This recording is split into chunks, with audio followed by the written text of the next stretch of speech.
इली घुण की कार्तिक की कहानी। एक इली और घुण था। इली बोली कि आओ घुण कार्तिक नहाए। तो घुण बोला कि तू नहा ले, मैं तो नहीं नहाऊंगा।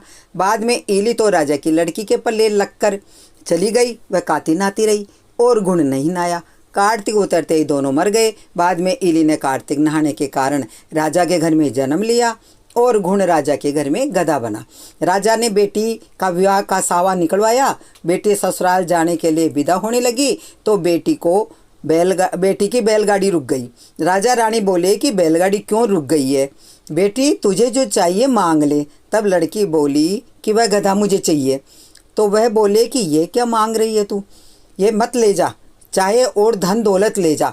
परंतु वह नहीं मानी, कहा कि मुझे तो यहाँ ये गधा ही चाहिए। तो वह गधा रथ के साथ बांध दिया। जब गधे को साथ बांध दिया तो वह फुदक फुदक कर भागने लगा।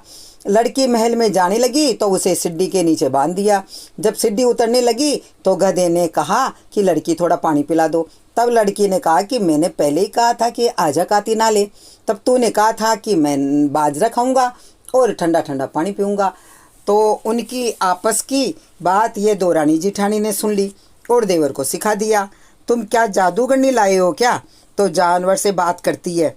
तो वह बोला कि कानों सुनी नहीं मानूंगा, आंखों से देखकर मानूंगा।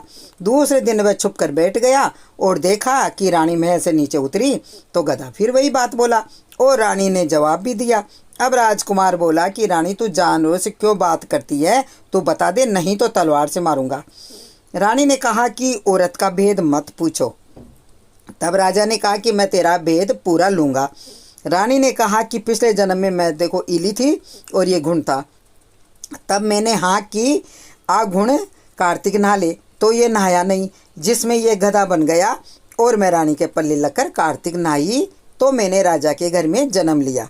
ये बात सुनकर राजा ने कहा कि कार्तिक में नहाने का क्या फल है।